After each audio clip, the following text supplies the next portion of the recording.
Ladies and gentlemen, I think we'll try and start, and whoever comes will find us having started. And so, because we are few, can we fill in this other side so that we feel like when the pictures will be taken, we feel, even us, we need to feel, okay, the gap here.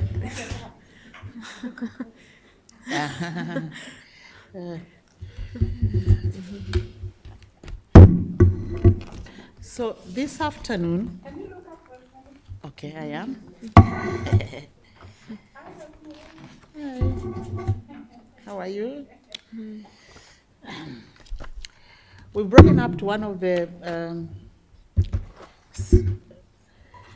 breakaway session focusing on communication strategy, and I'm going to be your facilitator. This afternoon we are supposed to have Adema Sangale.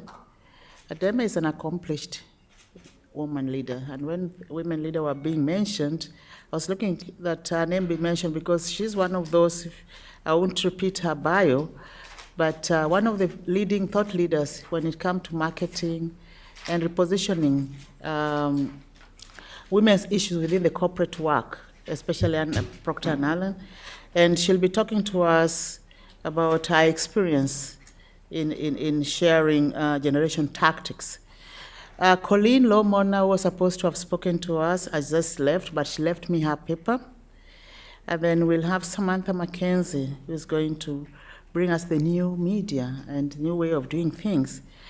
But I must say that this session actually is one of the most important sessions for the last 2 days meeting, in the sense that since yesterday, what we've been hearing now and then has been communication, communication, communication. And as you all know, in 1995, when over 183 countries gathered in Beijing, 53% cited that for them to achieve gender equality, media was going to be critical. So Section J was adopted, and under Section J, what became very clearly is that before even the countries realized about the Section J, the women in Nairobi are the ones who realized that media, in order to realize women's rights around education, the girl child, access to resources, and leadership, media was going. So Nairobi forward-looking strategy actually was the fundamental under which Section J was established. So 20 years later, media is still a factor, is an issue. But when Beijing was being enacted, issues like new media was not in space. And how to engage the media also was not an issue. The narrowly defined media area was having women journalists, building capacity, and enhancing communication among women's movement. It was not strategic communication. 20 years later, we are in the 21st century. Communication is a resource. We are living in the information age where content is everything. And as you heard, even morning session, towards lunch session, documenting women's work and women's voices has been an issue that has been a problem, especially from the African context, that even women gains is always easily forgotten. If you look at like the Malawian president, we say, oh, she was just a leader, what did she do? Nobody has documented the impact of her work. And she'll become a statistics very soon. So strategic communication is one of the things that as we talk about post-2015 is very critical, the realization of the women's work and the women's rights. When we talk about Boko Haram, okay, there's the awareness creation, but strategic communication can engulf and marshal the action that we want to see. So this afternoon, we are so lucky to have Adema and Samantha. But Colleen Lomona, who actually covered the Beijing conference with me, because I was, let me just, left me a paper to read. So this is her paper. Dear sisters, I'm really mortified to be missing this panel, and I do apologize. But unfortunately, the women of Southern Africa have a side event at the CSW in New York this evening, so I have to leave early. 20 years ago, I was a young journalist with Rosemary Okello, working with the New Delhi-based Women's Future Service, producing daily newspaper in Beijing in 5 languages. We had no email yet. We had to go by bus from Wairu, from Beijing to Wairu, about 3 hours away to the main UN meeting to file our stories. There we found the Vatican and other regressive forces at work rolling back fragile gains for women. So much has changed yet so much remains the same. Now we have email, we communicate with the speed of light. The information revolution engulfs us. We have access to more information than ever before. But do we have more wisdom? As I write these words, various regressive forces in New York are hard at work rolling back our fragile gains again. One of the most fragile gains is Section J of the Beijing Platform for Action and Communication. For reasons we cannot understand, media and ICTs are glaringly missing from the Sustainable Development Goals 2015 to 2030. Gender in the media is totally invisible in the SDGs. This flies in the face of the facts. Since 1995, the Global Media Monitoring has monitored the news across the world, one day every 5 years. This study has shown that women's sources, views, and voices as a proportion of the total have increased from mere 17% of the total to 24% at last we checked. That means women constitute more than half of the world population, but less than a quarter of those whose views and voice are heard. At the moment, we are talking about equal voice, choice, and control for women. The simple fact is that women are effectively silenced every day by the mainstream media. Agnes Calland, Executive Director of Article 19, that promotes freedom of expression globally, became very unpopular on Fleet Street when she declared at the launch of the GMMP 2010 that media practices a kind of silent censorship. Western media, censorship, yes. Censorship, what else can we call this systematic sidelining and stereotyping of women in the media? Every 8th of March, UNESCO runs a campaign, Women Make the News. For one day in the year, the media is called upon to allow women to plan, produce, and market the news from a women's perspective. A decade ago, GenderLinks took this campaign further. We challenged male editors to strip the back page pin-ups of skinny, blonde, blue-eyed women who hardly represent the majority of our women and celebrate women in their diversity, black, white, brown, tall, short, fat, thin, and in all their shades of beauty. Whatever the word might mean, the deputy director and I were vilified by the mainstream media in a way that stunned us. We were called everything from the mama para, that's full, of the week, the lesbians who can't find husbands. One newspaper, the Sunday Times, got a woman columnist to vilify and call me mother husband. For the first time in my life, I had to bring out my personal CV to justify my voice in the public space. I pointed that I had a master's degree in communication from Columbia University, was happily married, and had 2 teenage daughters for whom I wished the world on a silver platter. I pointed out that the balancing women and men's sources, celebrating women in their diversity, is as basic as journalism 101, where I learned to get all relevant opinions on any story, give voice to the voiceless, challenge the tired stereotype, seek out what is new, what is different, set out the agenda for the future. This is an important that is gaining ground, but we still have a long way to go. Gender and media activists have been pursuing 2 broad strategies since Beijing. Making our own media, the IT revolution has brought with it many vices, many further divides, new forms of gender violence. However, it is an open space that we can also claim. At GenderLinks, we run a program called Making IT Work for Gender Justice. The internet is here to stay. If we do not get out the superhighway, it will pass us by. Increasingly, we live in the world of citizen journalists. The first person on the scene is not the media, but the people. Witness, for example, the Arab Spring. We can make and capture news on our cell phone. We can and must tell our own stories. We must weave our own narrative through the alternative media open to us. Changing the mainstream media from within, the dominance and influence of the mainstream is without question. At Genderlinks, we have a motto that says, don't get angry, get smart. Media is a business. Women constitute 52% of the consumers of the news, a fact that media barons are slowly waking up to. Gender blindness is just not good business. For example, the Soccer World Cup, it was found that advertisers missed the mark when they targeted most of it targeted at men, yet women constitute 40% of those viewing the matches.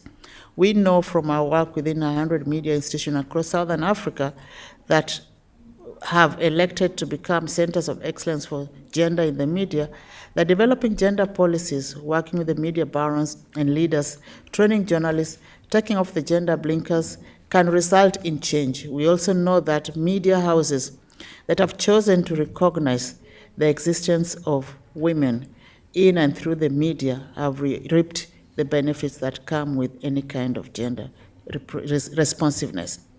One of the most promising developments over the last 2 years in the Global Alliance for Media and Gender, over 500 organizations around the world have come together under the auspices of UNESCO to say that enough is enough.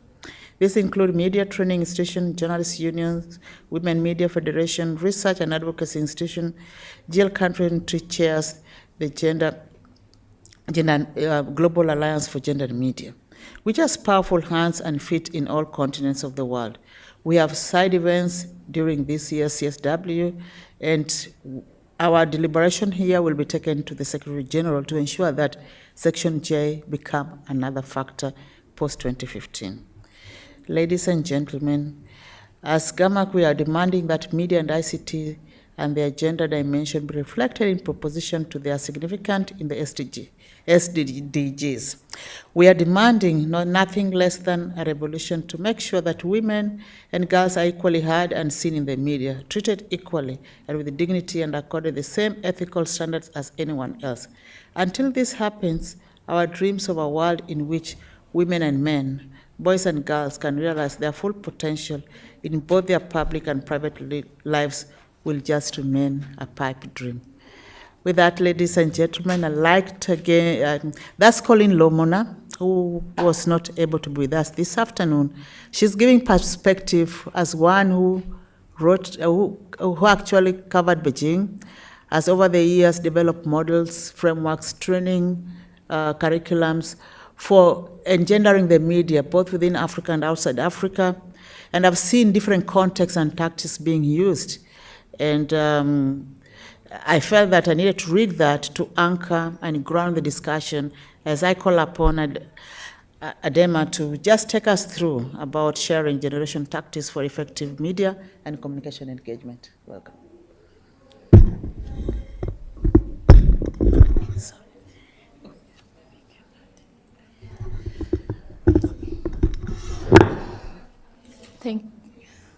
Thank you so much for turning up. At some point, we were worried that nobody would come to the room. I think I am perhaps the most narrow-minded of the panelists here today, because I think based on my experience, I would be speaking from the view of a corporate body or multinational, working in an African space and working in the context of gender. Now, I want to try to make this interactive.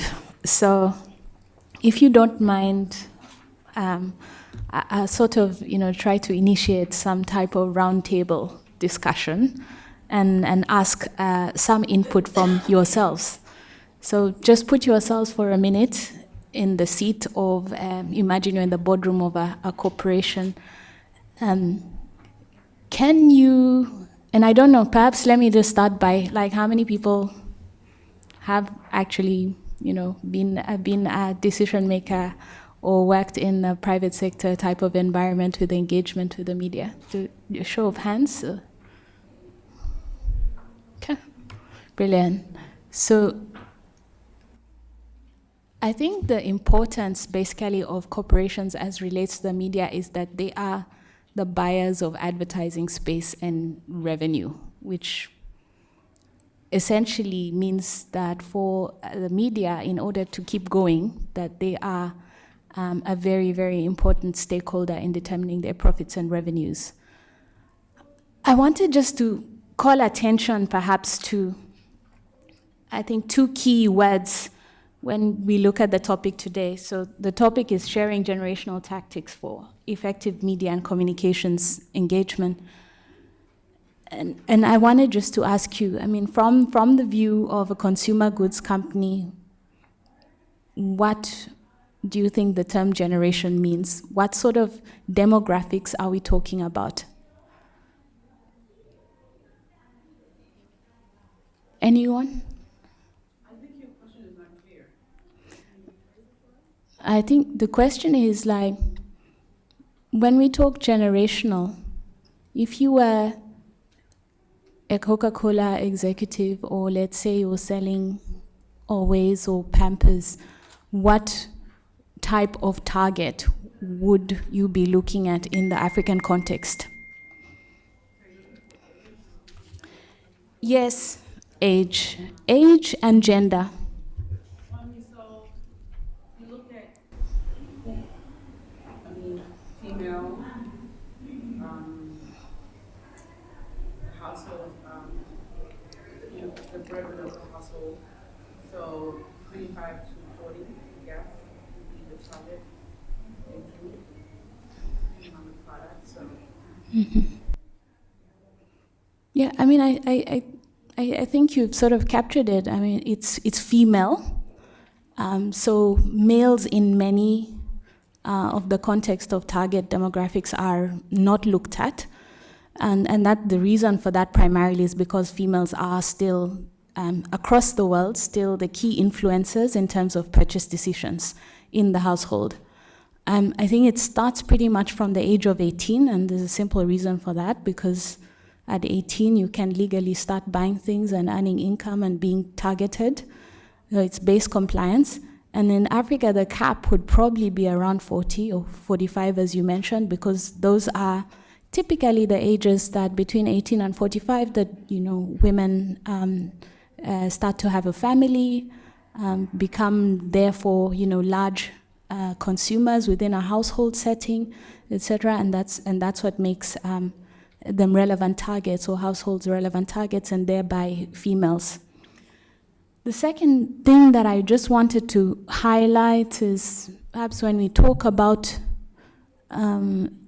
media and communications as a second bucket, I guess my second question, there's sometimes a little bit of a misunderstanding as to what communications or marketing means, and I just wanted to ask again, put yourselves in the shoes of a corporate executive. What does communications mean for you?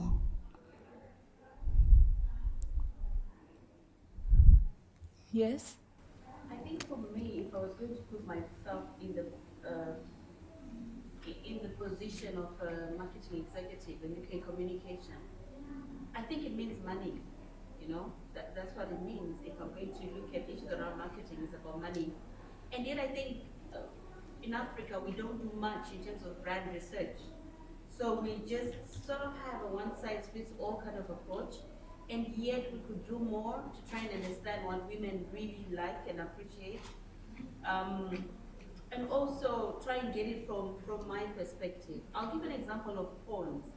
I think Pawns is done well in terms of trying to understand the African woman's skin, and how it functions, and how they then work towards making different brands, but that are relevant to different ages and to different women that are within their market. So I think we could do more in terms of harnessing communications and the marketing strategy that we want to develop. Mm-hmm. Mm-hmm. But I'm an activist, so. Good. I think for me, the difference would be, in one, it would be identifying the need of your target audience, and then reaching out and engaging with them them to meet that particular need. In the other, you could be having intra within the organization, where you're either communicating what your strategy is in terms of your marketing plans, etc., or you are engaging on how you can grow, your markets, or you are, I think she alluded to that research. You're finding out feedback as to how your end users of your products are perceiving, your products or services, and how you can improve on them. Yeah, so it has various levels, so it will depend on the nature of the organization. I mean, sorry, go on. Sorry. Just want to add one element. I agree with what they said, because communication is always two sense. You send and you have to listen to them. But it's also a continuous process. You cannot say, I did my research, I did my communication now, so that I am done. So you need to, it has to be updated. Yeah. I also like to add, and I agree with everything that everyone has said, but as I think of communication, I also think that it's very timely, meaning that, so you have your overall, product message or whatever, but you also have the communication in terms of the company itself and how it relates to the community, the country. So it has to be very contextualized to that community, to that country, to that language, to that culture, but also to what's happening. Like, I'll give an example. Dana Airlines, when they had the crash in Nigeria, communication had to go out immediately because that's something that happened then. So communication is very timely. You're constantly having to think about your stakeholders. So it's either government, either the general public, which is your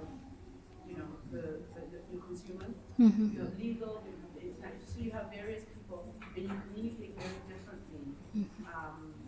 But at the end of the day, it's based upon your mission and your vision and your product. Sorry. Yeah. No, she's finished. I wanted to say that there's the issue of listening to, if it's a product, you also have to sort of pay attention to what your consumers are saying. So in communication, the art of listening is also very, very key. So you can't just be you and what you're selling, but also the listening part. And I think the listening part is equally important. I like very much. I mean, I'm just going to distill some of the things that I heard you saying. So, one, it needs to be targeted at an end consumer. So whoever that recipient is, whether they are an external stakeholder being the consumer or within the company or external in terms of the stakeholder environment. But secondly, I think the broad second bucket is about it being interactive and taking into account the feedback that one might have received as to what was the most relevant message. So I think it's totally spot on in terms of that. I just wanted again to, coming back to the analogy of the corporation and basically, there being an end consumer in mind and therefore a profit objective. I think a lot of the communication that is targeted from the eyes of a consumer is going to be towards somebody who can eventually buy the product. Just wanted to, swing it now to media. And out of the media that you are aware of, what do you think is the most effective media channel in Africa? And apologies, Samantha, if I'm stealing your thunder. Yeah. Where do you think the most money gets spent? No, radio. Radio. Well, it's interesting for multinational doing business, they're going to spend still the most amount of money on TV.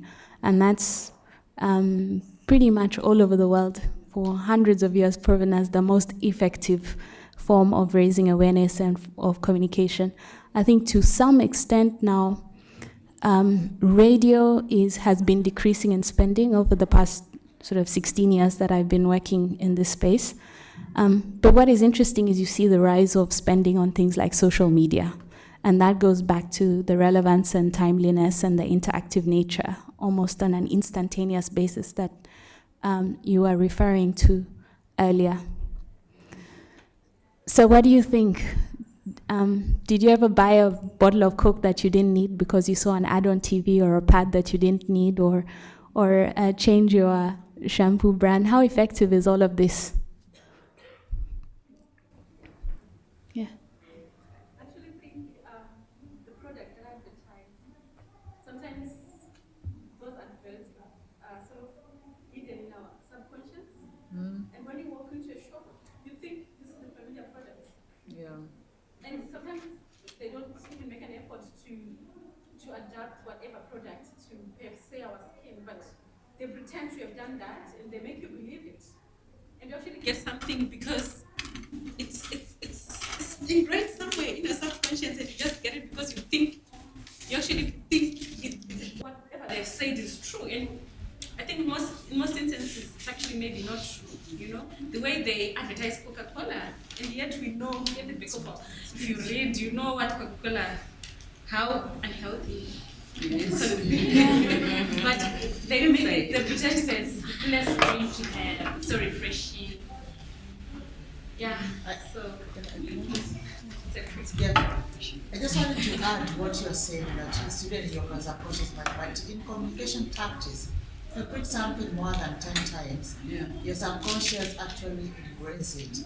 And that's why even our children, before they learn how to talk, you put them on television and they see Coca-Cola music, they'll start humming into it because that's what they have been seeing. And that shows that how corporates, like what Adema says, they invest in communication. So it doesn't come cheap. That making you to be subconscious about the product is a long-term based on strategy and based on plan on how to get you to listen to that advertising. And I sort of just wanted to add that, I think that's a really interesting point, because it's something that I think was known, but not known how it works. And I don't know if anybody has read a book by somebody called Daniel Kahneman. Yeah? Do you want to tell us about it? No, go ahead. I don't know which point you're alluding to specifically. Well, I'm just talking about System 1 and System 2. Yeah. So do you want to perhaps try to synthesize it? Oh, it's from my psychology class. Okay. I think I'll let you explain it. So Daniel Kahneman is an economist. Actually, he's a sociologist, right? At Princeton. But he won a Nobel Prize for economics, and I think he was trying to explain the fact that in all of us we have like an ancient system that kind of immediately allows us to form impressions. For instance, the first time you meet somebody, do you like them? Do you not like them? When you are standing in front of a supermarket shelf and you have a few tens of choices to pick from a certain brand, why do you pick the one that you do? And essentially, he's alluding to the fact that our System 1 is inherently relying on what we know to be familiar, and it's a repository of knowledge that we don't quite know why we make the choices that we do. We do try to rationalize them after, so for instance, I bought this Colgate toothpaste because actually I think it's better for my teeth, it makes them whiter, or my breath smells. You rationalize them after, but the reality is that you probably had just been exposed, like you said, to a number of instances of Colgate advertising to the extent that it became familiar, and that's what he calls our inherent laziness to revert to that which is familiar, as opposed to reverting to our System 2, which requires us to actively reason out things, like when you're doing a maths test or something like that. And I don't know, how do you then relate to, let's say, where for the longest time, if this advertisement has been bring into your mind that everything becomes Coca-Cola, everything becomes Panadol, irrespective of the brand. So all women will go, but if you give them another painkiller, they'll call it Panadol. Yeah, or when you're ordering a drink, you say, Yes. can I have a Coke? A But you Coke. mean a juice. Yeah, even the juice. So, you know. Or when you go to a supermarket and you say, can I have Pampers, but you mean diapers. Right. Yeah, for instance, yeah. So that's what it makes you become cut. Yes. It becomes, you intuitively kind of respond to their advertising. Yes. But sorry, but isn't that a function of language? Like, so English is not our native language, right? Yeah. So when you're introducing, so we probably have, in Shona, Panadol or Mshonga, so Nduda Mshonga. Yeah. So then you introduce like this Mshonga that's supposed to, cure my headache. Yeah. And it just happens to be Panadol. Yeah. So when I'm going to a store and the person speaks in Ndebele and doesn't know that what Mshonga is, I'll most likely say, Panadol, meaning I'm looking for, so I'm equating Panadol to Mshonga in my language, my native language. So Yeah. isn't it a function of first having a first mover's advantage? So you come into the market first in Africa and you're Coke and you establish yourself. And so everything that's sugar related or non-water related becomes Coke for everything versus Coke or P&G being geniuses at marketing. It's just, they just got to the continent before anyone else got to the continent and took advantage of the fact that they were marketing in English, which became a language for all of us. Because we all speak a variety of, yeah, but we all, because how do I say Coke, how do I say drink to you in Kenyan when I don't speak, when I don't speak your language, or her in Egypt, I don't speak her language. So I have to say Coke for her to know what I'm talking about, because Coke has become universal. That's an interesting point. So you're saying, like, has it led to, the creation, you're saying, has this proliferation of branding across the world, particularly with multinationals, led to the creation of a common language or common set of terms that regardless of our cultural context, we understand the same? I don't know, it could be. Yeah. I just want to add to her, because there's a kind of one of the remotest place in our country called Turkana. There's no water. Kenya. There's no water, but you'll find Coke there. And those people don't know how to read. And when you go, they'll ask you, can you give me a Coke? So it's about the strategy that Coca-Cola had, that they wanted their brand to be known in all corners of the world. And they targeted the audience. So that's why radio became a factor. So when you hear advertisements in radio, they'll actually repeatedly say the Coke, but they'll say the sugary word in your language, but the Coke will be permeating in that sugary language. So you say, you want thirsty, so any thirst, drink Coke. Thirst, Coke. So anytime I feel thirsty, Coke is what comes into my face. And I think what they've done now, the one where they are printing names and asking people to send, it's really caught up that you go to the shelves and you are looking, where's gin? Even when normally I don't take Coke or soda, but because my name, Jane, is on that bottle, I'm attracted to picking it and, but identity. But so the other thing that I've thought about in terms of Coke and how it gained global whatever and what you're mentioning. So Coca-Cola is the first most recognized symbol in the world. The second one is actually Nelson Mandela. And I've always thought, how did Nelson Mandela, because you go anywhere, so Nelson is seen as a freedom fighter. So when we think freedom, when we think peace, we think Nelson. How did he grow to that? And so I think about it in terms of the women here, the activists, how do they grow their brands? I mean, what do they have to do in order to get that global reach? Because then she earlier on asked a question about funding. Funding is tied to branding, your ability to brand yourself, appeal yourself to a mass number of people, so that you can, like P&G isn't, they get our money. So how, that's the question that I have, and I don't know if any of you guys can So answer. I think, okay, go on, and then I'll maybe take them. altogether? I think I'm just looking at all the brands we're mentioning and the strategies we're trying to unpack, and they're so male, you know? And I'm just thinking, is there another way of looking at it? Unfortunately, earlier on we had a conversation around internalizing violence, and I think we've done the same in terms of how we're looking at the world. What is it that we can do differently? I'm an activist with a feminist ideology, and I want to do things differently and make sure that I communicate effectively. But what does that mean for me as a feminist? In terms of my reality, telling my story, using my voice, and making sure that it appeals.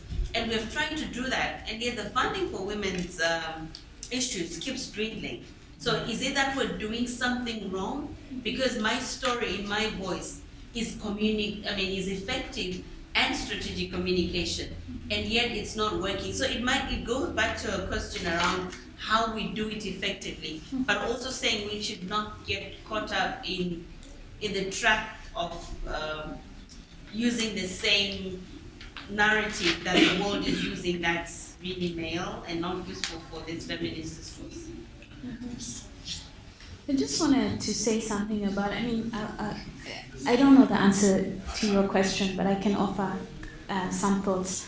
So one, I think you talked about funding and how critical is funding, and I think it's absolutely critical. The reason that these companies can get their message out is because they spend a lot of money doing it. And back to your question then, how did Nelson Mandela achieve it?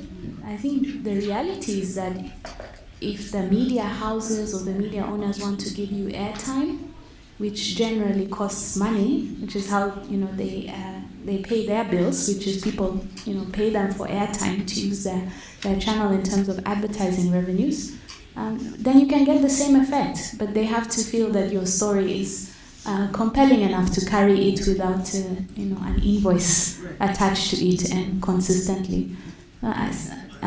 So I think back to personal branding, because I believe Nelson Mandela is obviously a great example of a personal brand. So what does it take to create a personal brand? I think if you're starting from scratch, you have to be very, very intentional about it.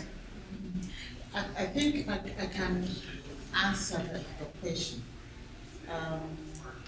But about the funding, working with the donor organization, it's amazing how whenever projects proposals are written, communication never features.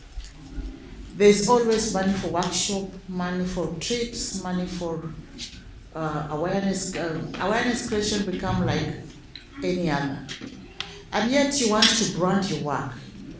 And then you look at it about information management has to become, before even you start planning, how are you going to plan your information management from the beginning to the end? That means documenting it, making the public know about it, and targeting your target markets and any other markets that you can, that is your audiences. If it's the policy maker, are you understanding what kind of their communication niche? Because if you want to be so that you're going to train the women to become leaders, I give you funding that you're going to carry out training, how are you going to make sure that that training percolates in the policy making, that you did train women, that these women are equipped to be leaders? Or is it's going to end within the training room? That's one thing. So when people say that, we are using masculine ways of communicating, the media, come from the pedestal that they are a reflection of the society, and they have argued. We give you what the society gives us. If the society wants you patriarchy of trying to package and brand the women's work, that's what we are going to give you. But you can change that narrative. Changing narrative is that the reason why Nelson Mandela became the top brand. It wasn't by accident. When the Americans had positioned him as a terrorist, and the whole world was seeing Nelson Mandela symbolizing hope, they sold hope through Nelson Mandela. And every other villager kind of resonated with Nelson Mandela because many people have been arrested, Many people, their children have grown without their fathers. So what the marketers did is to package that hope into a global brand. And that's why celebrities, also latch onto it. But you have to know what is the niche that you want to package. So when Coca-Cola brands their product to Turkana people who have not gone to school, who don't know any marketing, they're not branding Coca-Cola to Turkana people as an elitist product, but they're branding as a product that can cure their thirst at that level. So for us, we have to be smart.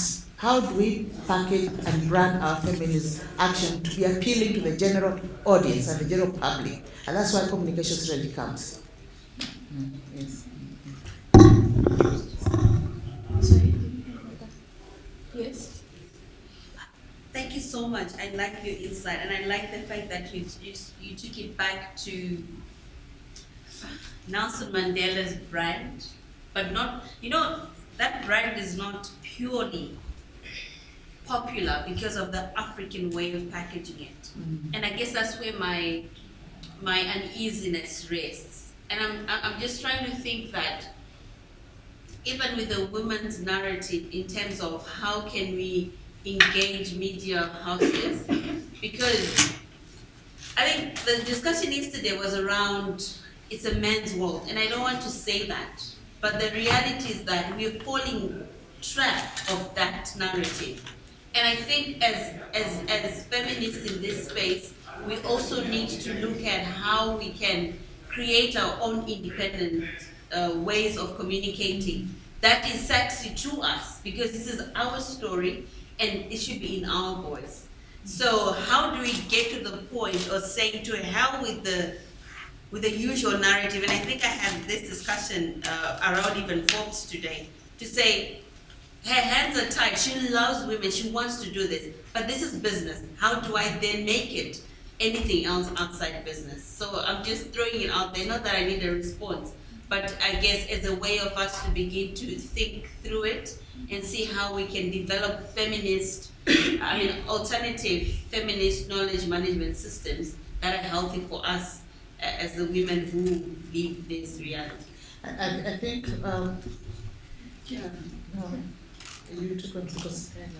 Okay, so I think I'm just gonna end with one thought and one question. So my one thought is, and it's pretty much a response to how as feminists developing a narrative. So I talked about the deliberateness of large corporations in developing their brand, in figuring out what their message was. My very kind of uneducated, and please excuse me in a room of feminist experts, but my feeling has been, sitting at a corporation and getting requests for help from different organizations affiliated, is that sometimes they could have done better to work together in order to bring scale to the table. So I would suggest that there needs to be some common platform of what is the narrative, and it cannot be different with different individuals or fragmented organizations in order for it to have legs. And the last question I would just have is, what role do you think that corporations can play in shaping this, considering that they are such an important stakeholder for media houses? Thank you, Adema. It's thought-provoking. Actually, I'm glad she came first, because corporate has been dominating, advertising has been the one ruling the media, mainstream media. And any media, we talk about the bottom line is a factor. And yet, the strategies that the corporate use can also be a way strategy that the women's organization uses. And I like to hand over this story to Samantha by saying this story that the women's movement, they have been like a beggar who has been sitting on a bar of gold for 10 years without knowing that sitting on a bar of gold. So one day, a man the beggar asked a man that, please can you give me a few coins? And the man said, open that box. Say, why should I open? And there's nothing. He just opened it and found tons and tons of gold, and he's been begging for 10 years. The women have got numbers.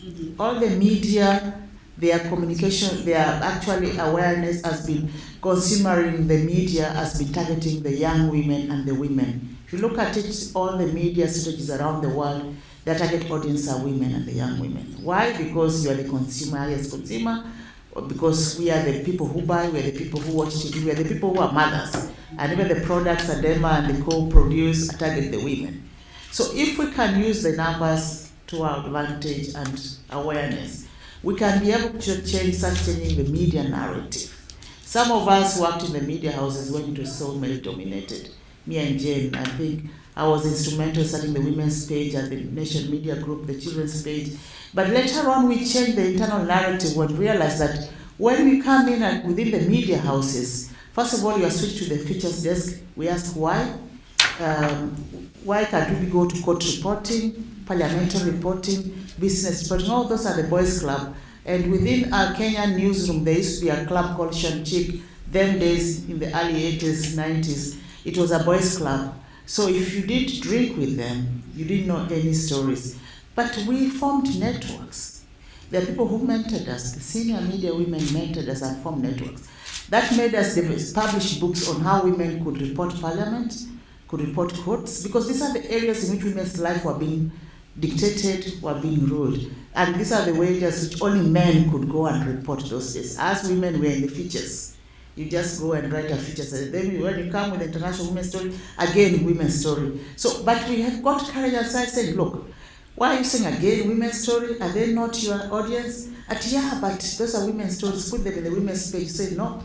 That's when we started doing that. Be it political, economics, be it legal, women have got voices like men. And the men started understanding. And I think it's that conscious awareness that wherever you are, you can make a difference. Thank you so much. Thank Yes, you. yes. Yeah, as we are talking about branding, I was wondering, one of the problems that women politicians have in Africa is that of branding, because as a politician, you need to sell yourself to the public. And I was wondering how we can link that up, maybe to capacity building for women politicians in the area of personal branding. But I always say that we have got illiterate men in our country or politicians. They never go to any branding. And yet they are serving how they use the media. So women should stop fearing the media as a tool. Use it to your advantage. But I think there's, but you can brand yourself. there's how I would interpret your comment in terms of what you're talking about branding is being clear what your message is, Yeah. and then making sure that every time you have an opportunity to leverage the media, you're communicating a consistent message. So in that sense, I think it's right. I think actually any one of us in our own, even personal lives, or professional lives, can be clear about what our personal equity or what do we have to offer the world, what is our message, what are we about, and leverage that more effectively. Okay. Okay. So I'm also glad that Demo went first, because when I first got the email to do this presentation about intergenerational communication tactics, the first thing I thought of was my mother, who, when I said last year that I was going to start a business doing storytelling, got very difficult to communicate what I was doing. So when I had problems with my website, the developers and building it, I just started talking about it like I was starting a shop, because it did have e-commerce aspects. And I realized that most people in this room are of my generation, so I'm not sure how the intergenerational tactics are going to come across, so I might go over some bits quite quickly. The last time I was asked to do a presentation about using social media, it was to the GMAT conference, where there was 55 civil society organizations from across the continent. And they'd been having meetings for, I think, the last 7 years, and no one was on Twitter, there was no hashtag. They had a meeting and no one knew that it was actually happening. And from that meeting, everyone started calling me Miss Twitter. So that was kind of a little bit along the lines of what this presentation was going to be talking about. So I'll just kind of skip through some of that stuff. So I think that part of what we were going to talk about today was what has changed in kind of the media space and how we communicate since 1995. And as it was mentioned in Colleen's presentation, there were kind of two strategic objectives under J. which was one, to increase the participation and access of women in the expression and decision making in and through media and new technologies, and in promoting a balanced and non-stereotype portrayal of women in the media. Now, I found myself yesterday introducing myself and also apologizing for the work that I'm doing at the moment. So the last time I went to a meeting, I was doing work with journalists and doing work about safety and security, and I felt like I was really doing something. But now I resigned from my job to start my own business doing storytelling. And I found myself introducing myself to people and going, "Hi, I'm Sam, I run a business, and I'm really, really sorry." But when I do look at these objectives, what I am doing is kind of espousing what they are in terms of media. So in terms of increasing participation and access, fine, we're living in a world in which I can't really compete with CNN or Forbes or any of these large media organizations, but I have started my own. And I'm using it to promote a balanced and non-stereotype portrayal of women in the media. So when I read that latter one, I remember an article I read last year in the Standard digital edition, which is probably not going to change. So I'll just read it. You can look at my screensaver. So I read this in the middle of the year when I'd kind of cut my hair all off, and I was already feeling pretty unconfident about it. And the title of the article was "Short-Haired Women Hard to Handle." And I can read you a little bit of an excerpt from that article. But as Rudo did her poem today, I mean, it's not unusual. One of the things she mentioned, the titles that kind of portray women in a negative light, such as the tout strips miniskirt girl. And I think living in Kenya, she wasn't even a girl. She was rather older, and there was a few women who were beaten for their clothes, which started the My Dress, My Choice campaign. So this is in a newspaper that probably has the second largest circulation in Kenya. And it started off with women who choose to be hairless are a handful lot. Mostly they are dyed in the G-string, feminists, artists, sometimes activists. In many instances, their hairstyle can be a marker of sexual orientation. Those stereotypes are empirically certifiable. Women with short hair are viscerally combative tomboys who are sexist. They are the real antithesis of femininity. I am yet to find a woman with short hair who is quiet and composed. And it goes on like this for quite some time.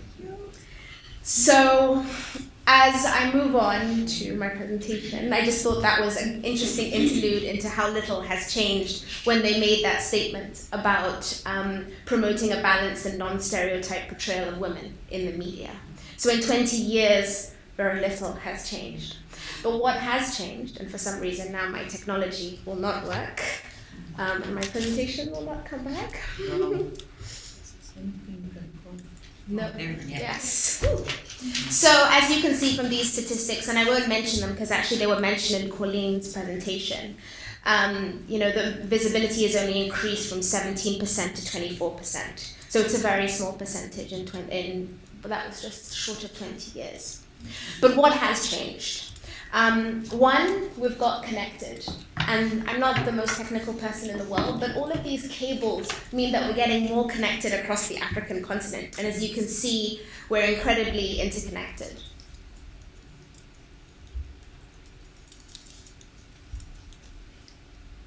So one, we've got connected. Two, we've got mobile. And I use this 3310 because I think most of our interactions with a phone on the African continent was a 3310, and it will forever be my favorite phone. And three, we got social.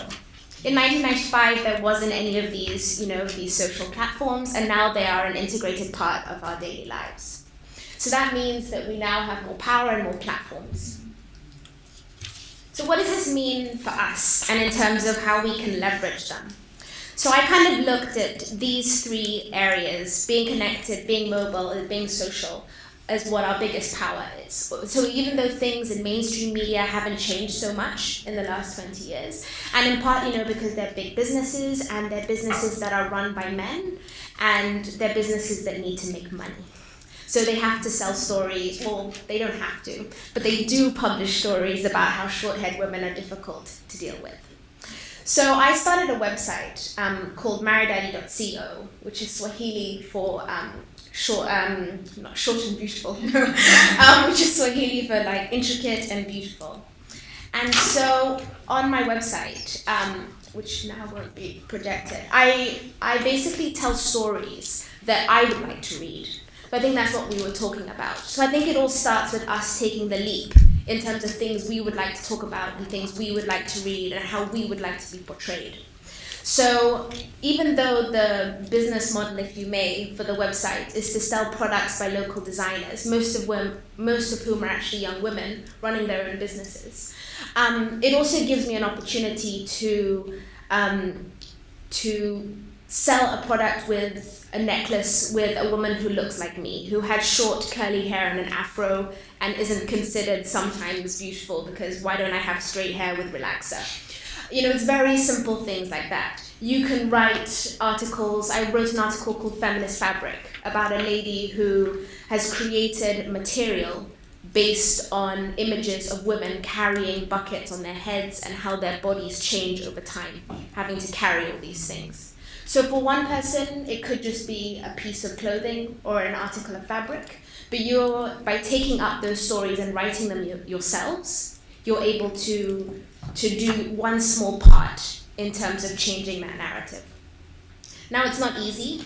It's difficult because you do have to make it a business and you do have to make it sustainable. But in terms of what I do think can be taken away from the experiences we have with mainstream media and the opportunities we now have because of using free social media to get our messages across and having a more connected society where more people are able to access content that we create. The three things that I think really we can work on is, and you said it just now, being clear in what our stories and messages are. You know, a lot of civil society organizations, their messages are not so clear. Even if you go on their websites, there's a lot of text, but it's not very clear always to go away from what that message is. And unfortunately, in the age of social media and shorter attention spans, you need to be able to say them in a way that doesn't deviate from your core message, but the rest of us can digest and understand. It needs to be interesting and accessible.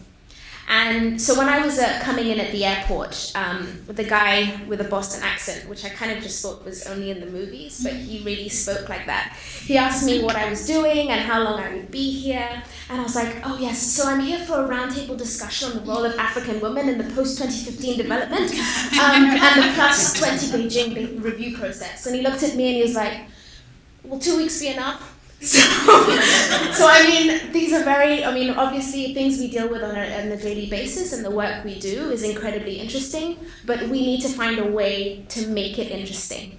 And that goes back to really understanding what we're doing and taking language that anybody can understand. Otherwise, we'll just be speaking to ourselves and no one else will be converted. The third thing I think is we need to have stories with people at the center of everything. So I could say that I run a business telling stories. I run a business with blogs and articles and poems. I call it a storytelling website because I think stories are beautiful. And from Africa, we have a very oral tradition. And so I like the idea of telling stories. And stories are only interesting when there's someone at the center of it. So a panelist this morning said she said she was telling her story, but her story is not only her story, but the stories of everyone she's interacted with. So I think we need to stop thinking about it as outreach and the things that we do term them as, and start calling it storytelling.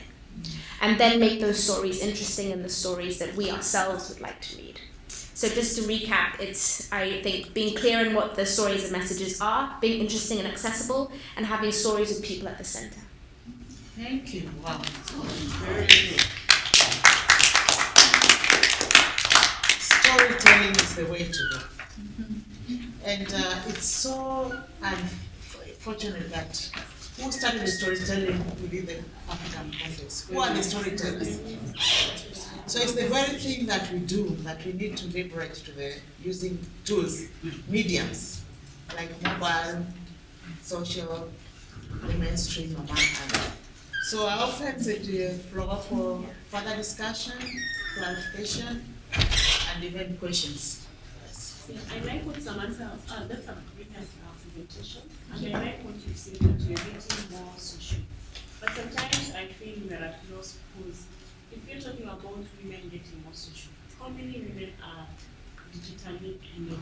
How many of them can use a smartphone or a computer?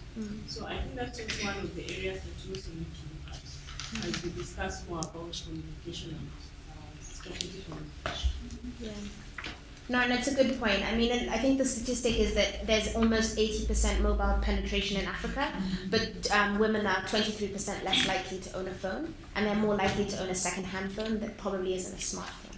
So, I mean, I'm not saying it's ideal, but I'm saying that even those of us who do have access aren't leveraging it as well as we could do. But also there's the there's also the whole issue of actually connecting the old medium to the new media, radio to mobile phone. Most of the phones, even if they're not smartphone, can access radio. So how do you use that medium? Bitanga Demo always says that, who taught your mother how to use M-Pesa? Nobody went to a class. So if you make communication a necessity, women will be able to use it. Yes. Okay. Thank you very much for your presentation. And I think that's exactly what we need. Young women who will step out and say, this is a business. You need someone to be able to sit there and do it. Whereas the expectation for us, civil society organization, is for me, who is the fundraiser in an organization? We're supposed to go and facilitate processes to actually be then able to still tweet. Yeah. So I'm there facilitating, but I'm expected to tweet and Facebook and write a report and fundraise again and be nice to police officers who come and do virtually everything. And it all boils down to resources that funders will give us a little bit of money, and there's nothing for institutional support for us to be able to recruit someone who sits there on the communications desk. If you look at the corporations, they have a specific office department to deal with communications and marketing. It's not like we don't have the intelligence. We do have that.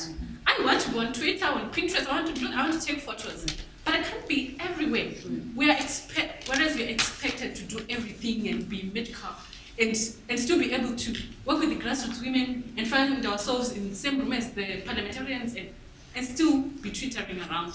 And I think it's unfair for us to be judged because we are not able to do everything, because we are not an octopus.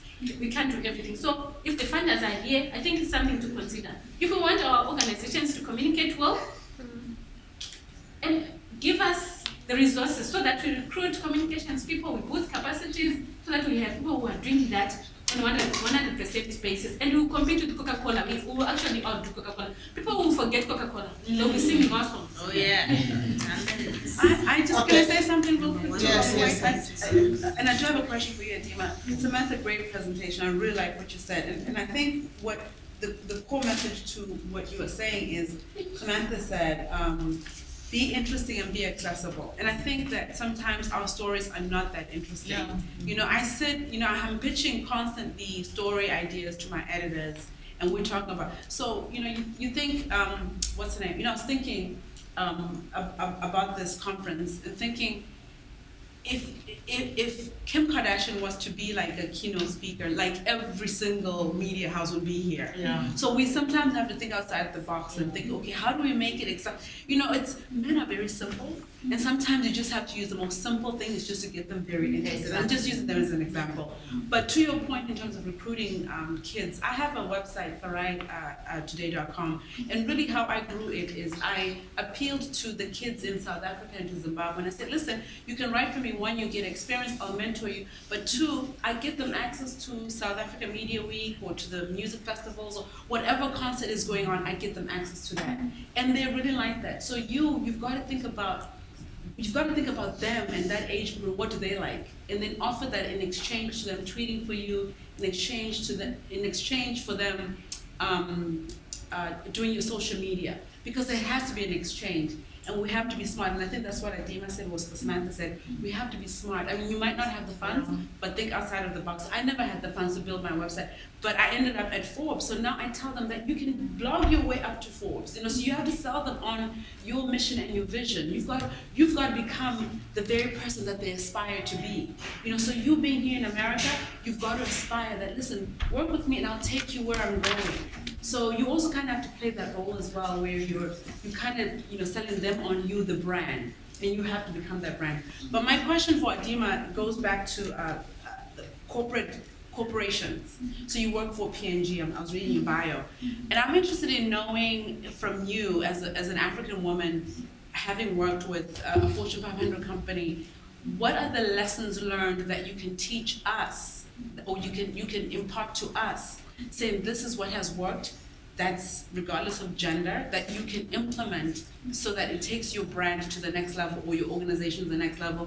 You don't have to necessarily expend a lot of money, but what have you seen internally that you can say, this is where you can cut corners without cutting quality in terms of marketing, advertising, you know, etc. I wanted to answer her because she said donors' money.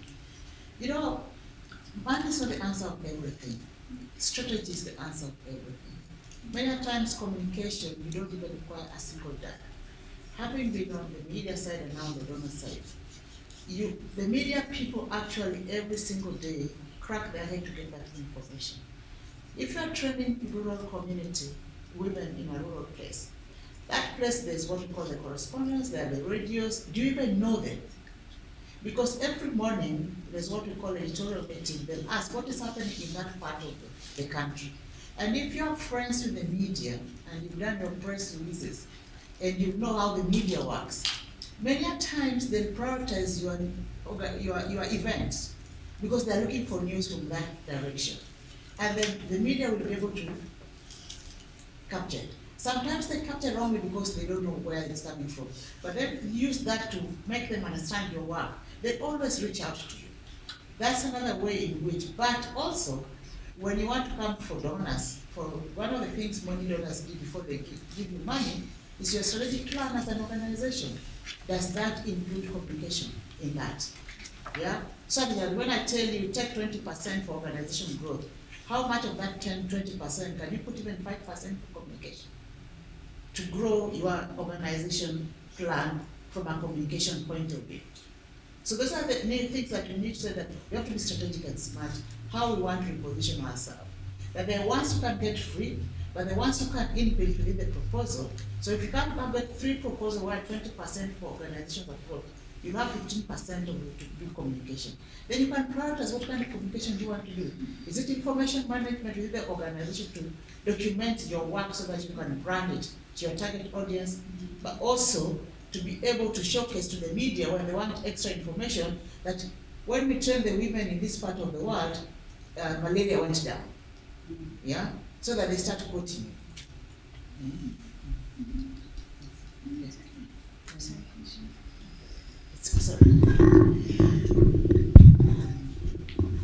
So in answer to the question, sort of like what are the things that I've learned from working for a multinational in terms of effective marketing of your personal brand, for instance? Well, one I think is what we've been saying again, like focus on what you're about. Like what are you, I think Samantha talked about a story. And I think we all have stories about ourselves, but let me give you maybe a really practical example. So you know the detergent Ariel, for instance. Some of you from Africa. Yes, the fight between Omo and... Yeah, there's a fight between Omo and Ariel, and both of the brands actually have got pretty similar messaging. It's about we can make your clothes the cleanest, and they're single-minded about delivering that message. It's not everything else supports that message. So when you see, for instance, that Omo has Powerfoam, it's because Powerfoam helps to make your clothes cleaner, or that Ariel has got these little speckles. I'm saying Ariel because I'm hoping it's more familiar, but if you're from the US, the more familiar detergent might be Tide, which is essentially the same company.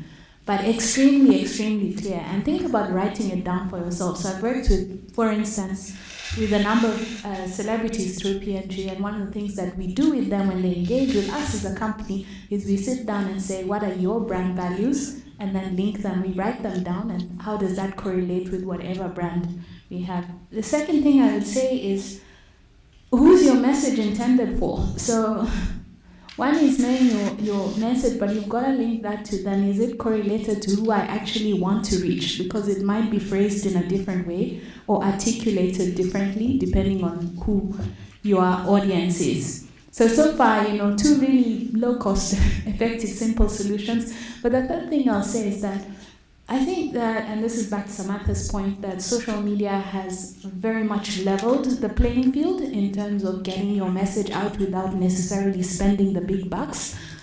And it's not to say everything will go viral, but you do have the capacity to become your own editor, writer, publisher, with nothing more than a smartphone. And it's true, yes, it might not reach the majority of the women out there, but it does, I think, importantly reach a sphere of opinion leaders, thought leaders or influencers of opinion, etc. I think it reaches, and that is important to start, I think, to drive a change. So those are my thoughts on it. Yeah. Any other? You've not spoken, and you're a media. You are a luminary within the media industry, apart from being the presidential aspirant. I'm not in marketing. No, but telling the women's story.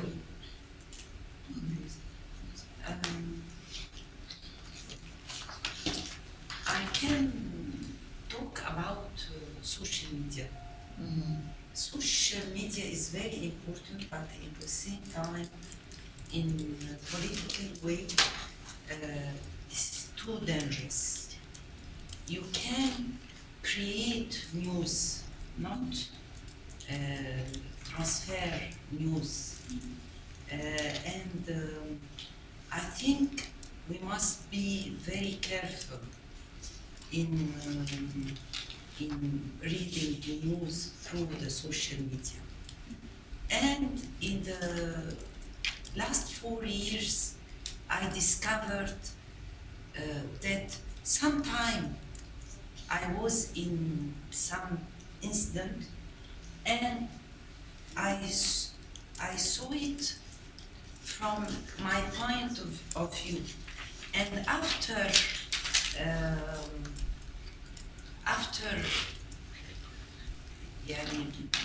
years, I discovered new. Now I can't trust media at all. Before I said the commercial advertising is not true, but also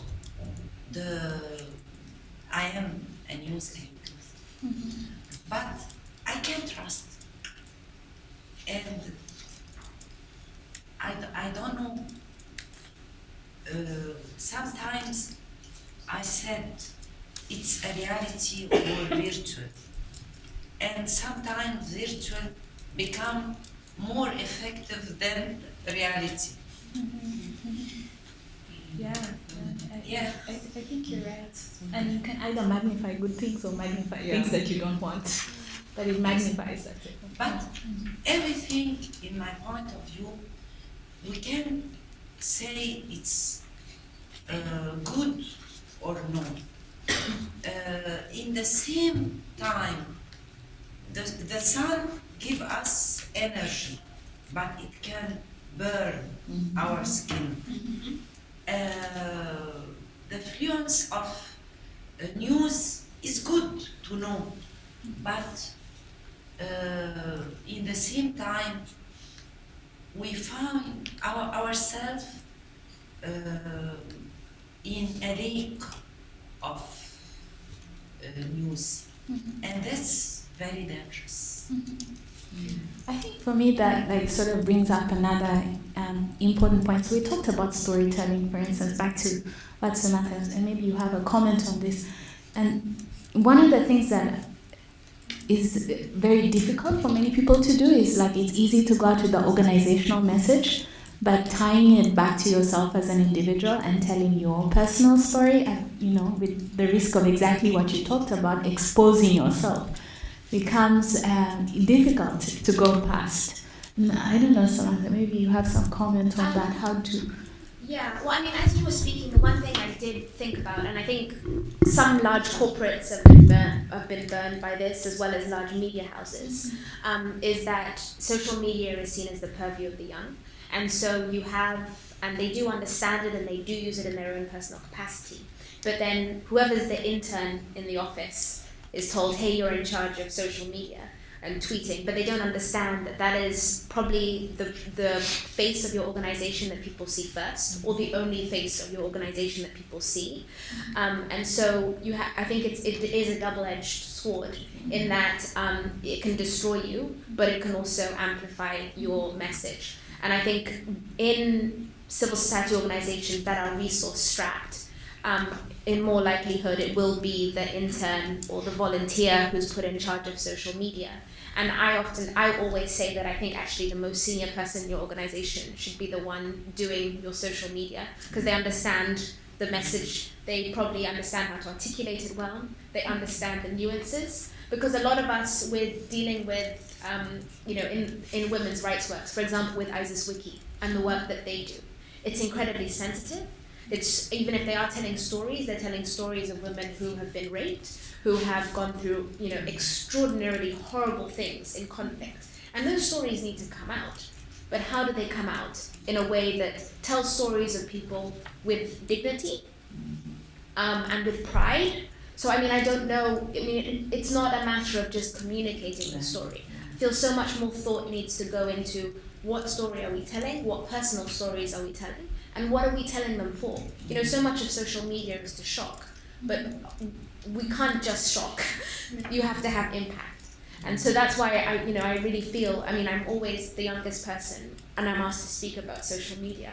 I think it really needs to be, it needs to be something that is not taken as the purview of the young anymore and taken as your greatest tool. And so that's what I was thinking about. You're right, the sun, it is the sun. And too many of us are going to get burnt before we realize that. So that was my thing.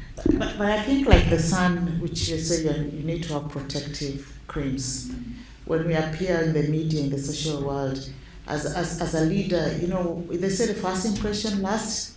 When you want to be seen as a presidential candidate, there needs to be background information that needs to be come in, and one of the team is your media information management that will manage you. And if you don't have a team that manage you as a person, then you go with your emotional intuitive, then that gets you more burnt. But when things happen, take Hillary for an example.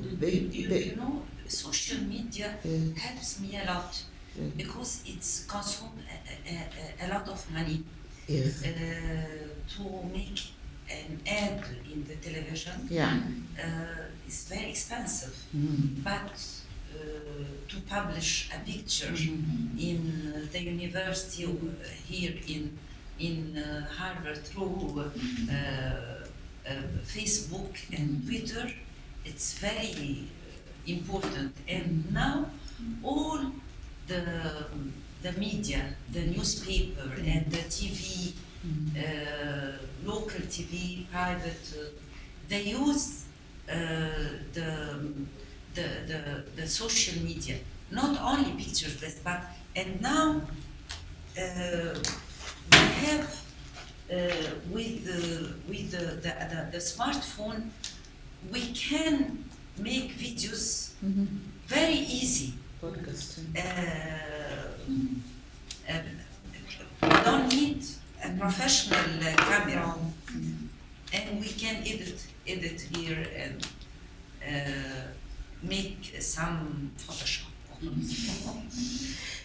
But it was important, but at the end, you must have something to give to the audience or to the readers. For me, my first experience, we have a lot of things in Egypt. I was in the street, in the villages, in the universities, you know,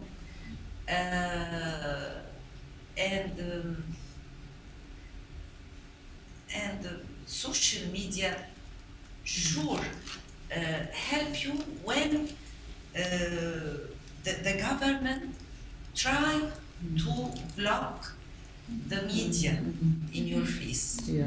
But in my second experience, I don't know why they invited me a lot to the media, and it was a very short period for the election in the second time. But by inviting me to a lot of programs, radio and TV programs, I think my message was diffused very good. I don't know if what I say. Yeah. So we can have one more whatever, because one more interjection question to Jen, and then we can. I just wanted to say what Samantha said about messaging, and which I think I find to be a challenge, particularly with women-led organizations and the issue of feminism. The message has never come out clearly for it to be understood exactly what are we saying or what are we doing. And that needs to be redefined. And like Jessica said yesterday, we need to come out clearly to explain so that the misconceptions are completely erased and done away with. Yeah, that's an interesting point. Because, you know, I don't know if you read the A to Z of Twitter that was released late last year by Mendo. F was for feminism. But they actually, in their report, said that feminism is a dirty word on Twitter. Because it's actually, people use it sarcastically, and they say about any women's issue, what do the feminists have to say about that? So they actually, in their report, said feminism is a dirty word on Kenyan Twitter. Then secondly, the issue of social media and women leaders. Social media, like she had said, one way it's good, but one way it's bad. And I've seen social media destroy women. Like she had said, the phone is being used to record anything. So even as a woman leader, when you're doing whatever you're doing, whether it's in public or private, chances of this information getting out on social media and destroying you are very, very high. And I recall one woman politician, let me use woman politician in Kenya, who was quite strong and powerful. But images of her in rather not so good positions came out in social media and actually destroyed her self-esteem. That she's no longer able even to talk in public anymore. She's just become a shadow of herself. So social media, one, it's good. Next, it's not good. Because nowadays people, a conversation, you may be talking to me, you think I'm looking at my message, and I'm recording what you're saying. But you know, it's a balloon. If you become a slave to the message you get, that's not the society. It's a part only. But they can put you in a false image about yourself, and you ask yourself, that's me. Exactly. And for me, what is worse is that the mainstream media is also using social media for their news agenda.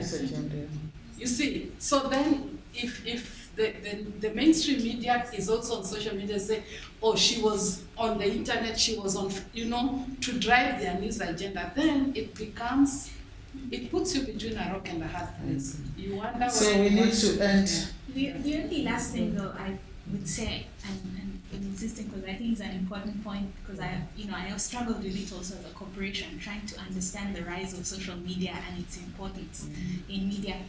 We can't run away from it anymore. Yeah. It's like you said, it's like the sun. The sun gets, it's every morning, like it or not. So I think we just somehow need to find a way to live with it within the confines of it. Yeah. I would also say that I don't actually think I think social media is a tool being used now, but I think this falls within a broader context of like digital presence and digital safety. Because you're seeing it now in terms of the presence, but we have young girls who are on social media or they're on the internet, they're emailing their boyfriends pictures of themselves. Right. Those images will come out later in life. Nothing disappears on the internet. So I think that's it's dangerous and it can harm you, but I think the power comes in knowing that it's dangerous and can harm you. So you start making more informed decisions. So I think that's much broader. And also leverage. To your own benefit. Yeah. You must be in the same time one leg in the virtual and the other in the reality with people one by one like in our meeting now. I think what we've learned this afternoon and taking it forward to the post-2015 agenda and how the women organization leading feminist women leaders will engage with strategic communication, that it's no longer a choice if it's part of life. It's a matter of we are living in information age.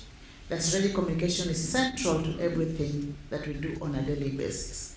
And information age is derived by content. So how that content is developed is going to be critical in changing the narrative about women's work, women's rights, and women's identity. But also, more importantly, in shaping the women in the superhighway, using all the social media, all the other tools like the Twitter, the Facebook, among others. So technology is no longer also a password for the young. Technology also is part of the way in which even older women needs to embrace. But where we don't know, we can use intergenerational tactics as positioned by the paper, that Samantha can be able to train, bring policy and develop strategy on how women leaders can use that, and you leave her to do it for your leverage and identity. And I'll end by quoting Patricia Williams, a feminist scholar, Columbia University, that media do not merely represent. So media doesn't report because they just report, because they like you. They also recreate themselves and their vision of the world. So that's why they recruit, women as stereotypes. In their mind, women are victims. So they recruit women as stereotypes to the world. What they reproduce is chosen, it's not random, and not neutral, not without consequences. For them, it's about the readership. The media, for better and frequently for worse, constitute one of the most forces in shaping our national vision, a chief architect of a sense of identity. Since we know that for the past 20 years, the media has given the women identity as victims, feminists, and Beijing agenda is going nowhere. It's a tokenism agenda. Then we need to now be smart and reposition ourselves in this new information age and start recreating our own identity. Thank you.